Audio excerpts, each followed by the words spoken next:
Morning students, 10th class में अपना जो विषय चल रहा था वो चल रहा था आर्थिक अवधारणा एवं नियोजन। और पीछे की कक्षा में हमने आर्थिक जो विकास, मानव जो विकास था वो हमारा विषय चल रहा था मानव विकास। और मानव विकास के बारे में मैंने आपको बताया था कि प्रश्न देखिए क्या बनते हैं। 3 तरह के प्रश्न आएंगे इसमें। सबसे पहला प्रश्न ये आएगा कि मानव विकास की अवधारणा कब मुखरित हुई, तो ये 1990 मैंने आपको बता दिया था। और किसके नेतृत्व में हुई, तो महबूब उल हक के नेतृत्व में हुई। इसके साथ साथ जो तीसरा प्रश्न था जिसको हम लोग कर रहे थे वो प्रश्न क्या है, वो प्रश्न ये है कि मानव विकास के लिए कौन से 3 आयाम निर्धारित किए गए हैं, या फिर मानव विकास के स्तर को नापने के लिए किस तरह के आयाम निर्धारित किए गए हैं। तो देखिए प्रश्न यहाँ पर आपको मैं बता रही हूं कि मानव विकास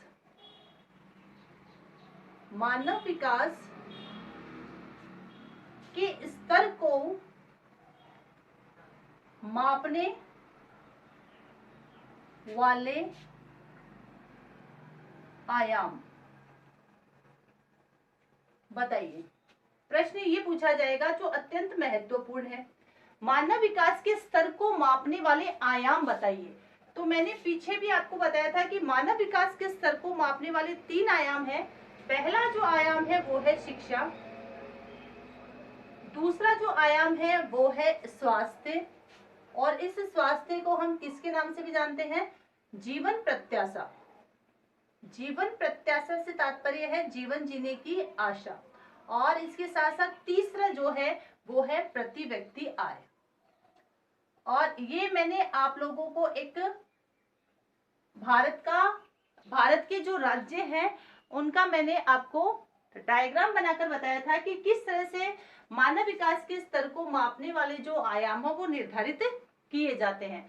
तो देखिए जहां शिक्षा का 100% आता है, जहां स्वास्थ्य का 100% आता है, और जहां प्रति व्यक्ति आय का 100% आता है, वो क्या माना जाएगा, वो देश मानव विकास की गिनती में अग्रणी होगा। अब यहाँ पर अगर एक भी ऐसा देश जो इन तीनों की ही पूर्ति नहीं करता है, तीनों में से मान लो 2 की पूर्ति हो गई, 2 में वो बहुत अच्छा है, लेकिन अगर एक भी उसका पहलू रह जाता है, आयाम रह जाता है, तो वो मानव विकास की गिनती में पिछड़ जाता है। तो ये तो है मानव विकास के स्तर को मापने वाले आयाम। ये एग्जाम में आपको इसी तरह से पूछे जाएंगे। 3 ही प्रश्न निकलेंगे मानव विकास को लेकर। एक तो इसके आयाम पूछे जाते हैं, एक इसके जो मुखरित होने की अवधि वो पूछी जाती है 1990 ईस्वी, और इसके साथ साथ ये किसके नेतृत्व में हुई ये पूछी जाती है। तो मानव विकास को लेकर ज्यादा प्रश्न नहीं आते हैं, ये 3 ही प्रश्न आपको क्लियर करने हैं। अब अगला जो टॉपिक रहेगा वो रहेगा नियोजन का। और नियोजन भी बहुत महत्वपूर्ण है क्योंकि अब की बार नियोजन वाला प्रश्न आ चुका है। तो हम देखते हैं भारत में नियोजन। मानव विकास के बाद में अगला बिंदु अपना है भारत में नियोजन। और ये जो नियोजन है इसकी परिभाषा अब की बार एग्जाम में पूछी गई है, नियोजन की परिभाषा पूछी गई है। तो सबसे पहले हम नियोजन का देख लेते हैं, तात्पर्य क्या है, ये नियोजन शब्द है इसका मतलब क्या है। क्योंकि अगर ऊपर हम भी देखते हैं तो नियोजन दिया हुआ है, यानी ये महत्वपूर्ण है और इस नियोजन के बारे में जानना। तो सबसे पहले हम बात करते हैं कि हम ये देखते हैं कि हमारे जीवन में समय भी और धन है, दोनों ही चीजें महत्वपूर्ण है, टाइम भी महत्वपूर्ण है और इनकम भी महत्वपूर्ण है। लेकिन हम अपने जीवन में समय और धन का इस तरह से प्रयोग करना चाहते हैं, इस तरह से उनका उपयोग करना चाहते हैं ताकि हम उनके माध्यम से ज्यादा लक्ष्यों की प्राप्ति कर सके। सबसे पहले हम बात करते हैं समय व धन की। हम साधारण एक उदाहरण ले रहे हैं अपना स्वयं का, समय व धन। तो मनुष्य देखिए इन दोनों का ही नियोजन किस तरह से करता है, समय का नियोजन किस तरह से करता है, वह धन का नियोजन कैसे करता है। तो इस तरह से नियोजन करने की संभावनाएं मनुष्य ज्यादा रखता है कि ज्यादा से ज्यादा हम अपने लक्ष्यों को प्राप्त कर सके, ज्यादा से ज्यादा अपने जो इसके समय और धन के मामले में ज्यादा से ज्यादा अपने जो लक्ष्य आते हैं, अपने उद्देश्य आते हैं, उनकी पूर्ति कर सके। तो इसके लिए क्या बनाई जाती है, एक रूपरेखा बनाई जाती है। क्या बनाई जाती है कि रूपरेखा बनाई जाती है कि मान लो मेरे पास 100 रुपए है और मुझे इन 100 रुपए से क्या करना है, कोई लक्ष्य की प्राप्ति करनी है, तो मैं उसके लिए पहले रूपरेखा बनाऊंगा। पहले मैं उनको नियोजित करूंगा कि मेरे पास 100 रुपए है, सबसे पहले मुझे जो सबसे मूल आवश्यकता है उसकी पूर्ति करनी है, उसके बाद में जो मेरी दूसरी आवश्यकता है उनकी पूर्ति करनी है, मुझे इस पर इतना खर्च करना है, इस पर इतना खर्च करना है, इस पर इतना खर्च करना है। तो ये रूपरेखा बनी ना। इसी तरह मान लीजिए अपने घर में कोई विवाह का आयोजन हो रहा है, तो ऐसी बात तो है ही नहीं ना, बिना किसी रणनीति के, बिना किसी के रूपरेखा के हम लोगों ने सिर्फ विवाह कर लिया, ऐसा तो हो भी नहीं सकता, इसमें बहुत कठिनाई भी आती है। तो हर चीज की रूपरेखा बनाई जाती है कि अपने पास बजट ये रहेगा, इसमें हमें इतना इस पर खर्च करना है, इस पे खर्च करना है, इतने में ये हमें चीजें लानी है। इस तरह से वो सारी जो रणनीति है, रूपरेखा है, वो क्या है, नियोजन है कि हमने उस कार्य को, हमने उन चीजों को, हमने उन संसाधनों को नियोजित किया है ताकि क्यों अपने लक्ष्य की प्राप्ति हम लोग आसानी से कर लें। तो ये है नियोजन। अब हम इस नियोजन को क्या करते हैं, देश के लिए देखते हैं कि एक देश अपने पास जितने भी संसाधन होता है उनका नियोजन किस तरह से करता है। तो देखिए, बहुत बड़ी रूपरेखा, बहुत बड़ी रणनीति बनानी पड़ती है एक देश को भी। एक व्यक्ति या परिवार की भांति ही राष्ट्र यानी देश क्या करता है, अपने पास जितने भी उसके संसाधन होते हैं उन संसाधनों का अधिक से अधिक उपयोग करने के लिए वो क्या करता है, उनका बंटवारा करता है। अपने संसाधनों का, राष्ट्र भी अपने संसाधनों का अनुकूलतम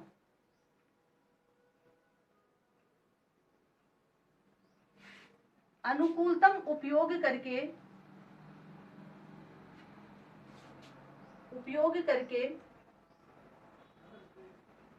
अपने लक्ष्य को प्राप्त करना चाहता है। देखिए, सीधी सी बात क्या है कि एक राष्ट्र के पास जितने भी संसाधन है, मतलब कोई भी देश है, वो नियोजन करेगा कि मेरे पास इतने संसाधन मौजूद है, मुझे इन संसाधनों का उपयोग इस हिसाब से करना है, मुझे प्राथमिकता किसको देनी है, पहला मुझे कौन सा चरण पूरा करना है, फिर उसके बाद में मुझे कौन सा कार्य करना है। इस तरह से वो क्रमबद्ध क्या करता है, नियोजन करता है, रूपरेखा बनाता है। क्यों बनाता है, ये नियोजन क्यों किया जाता है, ताकि हम क्या कर सके, अपने लक्ष्यों को प्राप्त कर सके। कोई भी चीज का जो नियोजन, जैसे मान लीजिए अभी आपकी ये ऑनलाइन क्लासेस चल रही है, ये नियोजन ही तो है कि भाई इसमें 6 विषय है, 6 विषयों के इस टाइम के 20-25 मिनट के वीडियो जाएंगे, बच्चे 6 विषयों का क्रमबद्ध अध्ययन करेंगे, पहले ये चला जाएगा, फिर इतने बजे ये जाएगा, इतने बजे ये जाएगा। ये क्या है, नियोजन ही तो है, इसे नियोजन ही तो कहेंगे। अब ये नियोजन क्यों किया गया है, हमारे पास संसाधन क्या है, आपको पढ़ाना, आपके पास मोबाइल है, सारे संसाधन है, तो इसका अनुकूलतम उपयोग करें ताकि हम क्या करें, अपने लक्ष्यों की प्राप्ति कर सके, अपने सिलेबस को पूरा करें, यही तो अपना लक्ष्य है। तो ये प्राप्त करना ही, ये इसे ही हम क्या करेंगे, नियोजन है। तो नियोजन छोटी चीजों का भी किया जा सकता है और बड़ी चीजों का भी किया जा सकता है। अब हम आते हैं नियोजन की परिभाषा पर आते हैं। बहुत ही सटीक और बहुत ही सुंदर और बहुत ही सरल परिभाषा है नियोजन की। खाली इसमें परिभाषा ही पूछी जाती है, आपको ज्यादा एक्स्ट्रा कुछ करने की जरूरत इसमें नहीं पड़ती। तो देखिए, नियोजन की परिभाषा, नियोजन वह तकनीक है, नियोजन वह तकनीक है, नियोजन वह तकनीक है उपलब्ध संसाधनों का, जिसमें उपलब्ध संसाधनों का, जिसमें उपलब्ध संसाधनों का प्राथमिकता क्रम में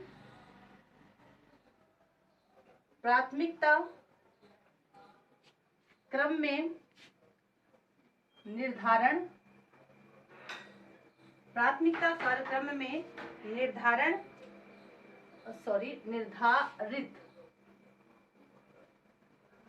निर्धारित विभिन्न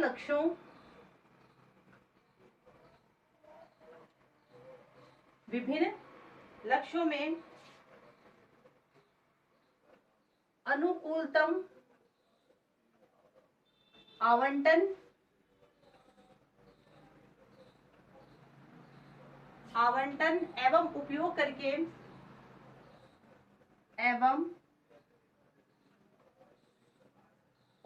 करके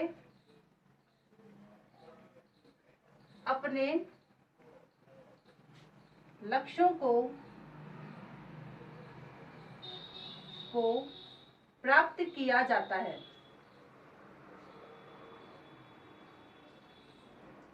ये परिभाषा है किसकी? नियोजन की।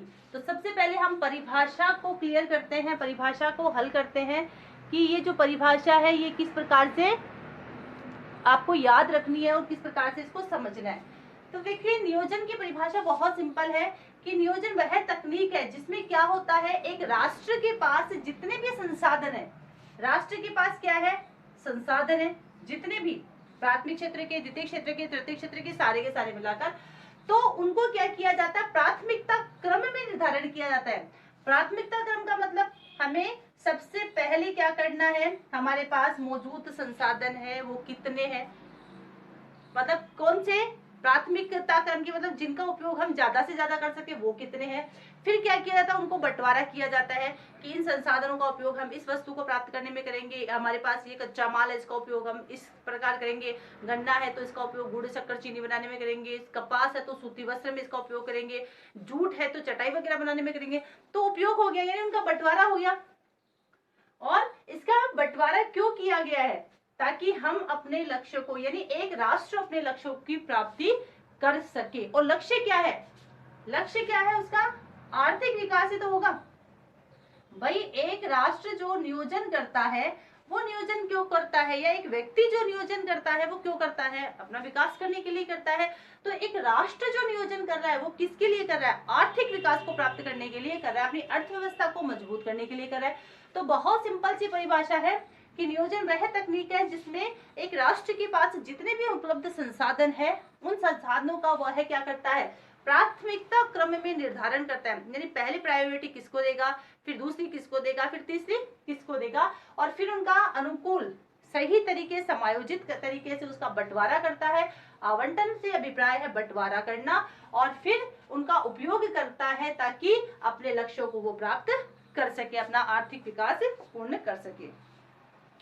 ये आती है आपकी नियोजन की तकनीक। अब बहुत महत्वपूर्ण ये परिभाषा है, और परिभाषा से भी ज्यादा महत्वपूर्ण जो आगे इसके आ रहे हैं, इसके महत्वपूर्ण बिंदु, वो इससे भी ज्यादा महत्वपूर्ण है। तो देखते हैं वो कौन से हैं।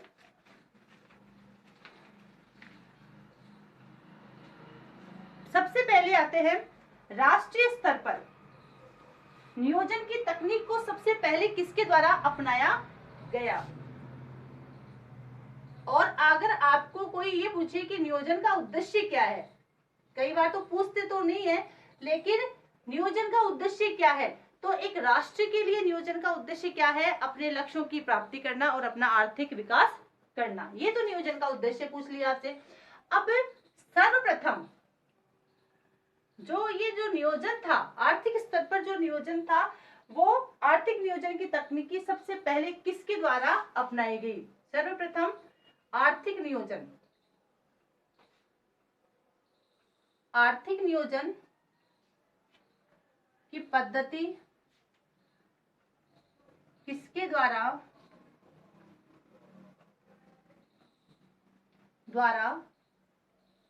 अपनाई गई? ये प्रश्न आता है एग्जाम में। तो वो अपनाई गई थी अंतरराष्ट्रीय स्तर पर सोवियत संघ के द्वारा। ये प्रश्न पूछते हैं, सोवियत संघ ने अपनाई थी, और उसको अपनाने की जो डेट थी वो थी 1928 में। 1928 ईस्वी में सोवियत संघ के द्वारा सबसे पहले अंतरराष्ट्रीय स्तर पर आर्थिक नियोजन की जो पद्धति है वो अपनाई गई थी। ये आपको एक तो प्रश्न करना है, महत्वपूर्ण बिंदु है ये। अब इसके बाद में हम आते हैं भारत में जो नियोजन की, आर्थिक नियोजन की पद्धति थी वो कब अपनाई गई। तो भारत में हम बात करते हैं 1934 में। भारतीय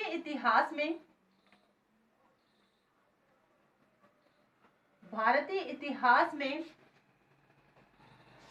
प्रथम प्रयास आर्थिक नियोजन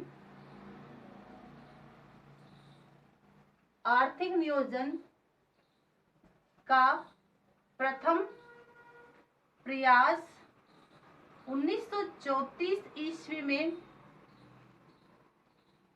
1934 ईस्वी में सर एम, ये नाम हमें याद रखना होगा, सर एम विश्वेश्वरैया, विश्वेश्वरैया, ये नाम आपको याद रखना है और ये नोटबुक में भी लिखना है। सर एम विश्वेश्वरैया के द्वारा किया गया ये प्रयास था। भारत में सबसे पहले आर्थिक नियोजन को अपनाने का जो प्रयास था वो सबसे पहले भारत में किया गया, किसके द्वारा? सर एम विश्वेश्वरैया के द्वारा। और इसने कौन सी पुस्तक लिखी अपनी, और इनकी जो पुस्तक थी उस पुस्तक का नाम पूछा जाता है, यानी नियोजन की जो बात की थी उन्होंने कौन सी पुस्तक में की थी, उस पुस्तक का नाम है planned economy of India. Planned economy of India, ये किताब का नाम है इनकी का, और ये भी बहुत महत्वपूर्ण है। प्लान्ड इकोनॉमी ऑफ इंडिया, ये किताब थी किसके द्वारा लिखी हुई? सर एम विश्वेश्वरैया के द्वारा प्लान्ड इकोनॉमी ऑफ इंडिया 1934 में लिखी गई। और इसमें किसकी बात करी गई थी? इसमें आर्थिक नियोजन की बात भारत में की गई थी। और इसके बाद में भारत में नियोजित विकास के लिए इसी बुक में भारत में नियोजित विकास के लिए कार्यक्रम भी प्रस्तुत किया गया था। अब भी वो आपको मैं कार्यक्रम बता रही हूँ कि वो कार्यक्रम किस प्रकार का था। तो ये देखिए, भारत में नियोजन सबसे पहले ये आपको लिखना है 1928 में सोवियत संघ के द्वारा। अंतरराष्ट्रीय स्तर की अगर हम बात करें तो भारत में हम बात करते हैं तो 1934 में आएगा विश्वेश्वरैया के द्वारा प्लान्ड इकोनॉमी ऑफ इंडिया में। अब हम देखते हैं कि भारत में जो सर एम विश्वेश्वरैया के द्वारा ये जो योजना प्रस्तुत की गई थी वो योजना किस तरह से प्रस्तुत की गई और उसको किस तरह से भारत में लागू किया गया और उसके उद्देश्य क्या थे।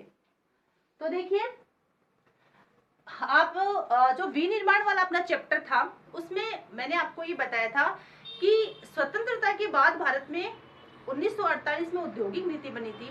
ये हम लोगों ने विनिर्माण वाले चैप्टर में किया था। और उस औद्योगिक नीति के तहत 1950 में योजना आयोग बना था।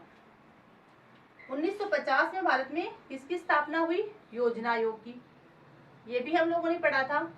और योजना आयोग के माध्यम से, यानी किस तरह से योजना बनी थी आर्थिक नियोजन करने की, वो एक तरह से नियोजन ही था, यानी पंचवर्षीय योजनाओं के माध्यम से नियोजित किया गया था विकास को, कि 5 वर्ष में हमें इसको प्राथमिकता देनी है, 5 वर्ष में हमें कृषि को प्राथमिकता देनी है, 5 वर्षों के बाद में हमें उद्योग धंधों को प्राथमिकता देनी है, उसके बाद में हमें ऊर्जा संसाधनों का विकास करना है, उसके बाद में हमें तीव्रतम विकास करना है। इस तरह से 5-5 वर्ष की जो योजना बनी थी वो योजना आयोग के द्वारा बनी थी 1950 में, जब योजना आयोग का निर्माण किया गया था। अब ये देखिए, 1934 में सर एम विश्वेश्वरैया ने आर्थिक नियोजन की योजना प्रस्तुत की अपनी किताब प्लान्ड इकोनॉमी ऑफ इंडिया में, और उसी को आगे बढ़ाने का कार्य सरकार के द्वारा किया गया था। यानी पंचवर्षीय योजनाओं के माध्यम से वो जो नियोजन था उसको जोड़ा गया और 5-5 वर्ष का नियोजन करके पंचवर्षीय योजनाओं के माध्यम से हमने अपने लक्ष्यों की प्राप्ति की थी। ये मैंने आपको बताया था कि योजना आयोग में क्या हुआ था, पंचवर्षीय योजनाओं के माध्यम से, पंचवर्षीय योजनाओं के माध्यम से हमने क्या किया था, अपने लक्ष्यों की प्राप्ति की थी।